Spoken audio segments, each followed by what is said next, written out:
আনুষ্ঠানিকভাবে এখনো ঘোষণা করা না হলেও কালীগঞ্জ বিধানসভা কেন্দ্রের উপনির্বাচনে জয়ী হয়েছেন তৃণমূল প্রার্থী আলিফা আহমেদ। জয় নিশ্চিত হতেই তিনি বলেন, মানুষকে ধন্যবাদ, মানুষ উন্নয়নের পক্ষে ভোট দিয়েছে। সাম্প্রদায়িক রাজনীতি কালীগঞ্জের মানুষ ছুঁড়ে ফেলে দিয়েছে। বাংলাতেও এই রাজনীতির কোনো ঠাঁই নেই। সর্বধর্ম বর্ণ সম্প্রদায়ের ভোট তিনি পেয়েছেন বলে জানান তৃণমূল প্রার্থী। ৪৯,৭৫৫ ভোটে জয়ী তৃণমূল প্রার্থী আলিফা আহমেদ ২০২১ সালের বিধানসভা নির্বাচনে বিজয়ী প্রার্থীর পিতা কালীগঞ্জের প্রয়াত তৃণমূল বিধায়ক নাসিরউদ্দিন আহমেদ ৪৬,৯৮৭ ভোটে জয়ী হয়েছিলেন। সেদিক থেকে দেখলে ৪ বছর পর পিতার জয়ের ব্যবধানকেও ছাপিয়ে গেলেন কন্যা।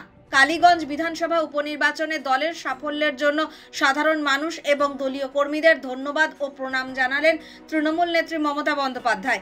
সোমবার সমাজ মাধ্যমে একটি পোস্ট করে মুখ্যমন্ত্রী লেখেন, কালীগঞ্জ বিধানসভা কেন্দ্রের উপনির্বাচনে এলাকার সব ধর্ম বর্ণ সব জাতি এবং সর্বস্তরের মানুষ তাদের ভোটাধিকার প্রয়োগ করে আমাদের বিপুলভাবে আশীর্বাদ করেছেন। আমি নতমস্তকে তাদের আমার কৃতজ্ঞতা জানাচ্ছি।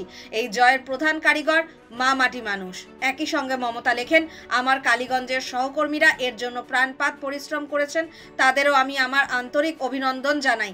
সবার জন্য রইল আমার প্রণাম ও সালাম। প্রয়াত বিধায়ক নাসিরউদ্দিন আহমেদকে স্মরণ করে আমি এই জয় বাংলার মা মাটি মানুষকে উৎসর্গ করছি।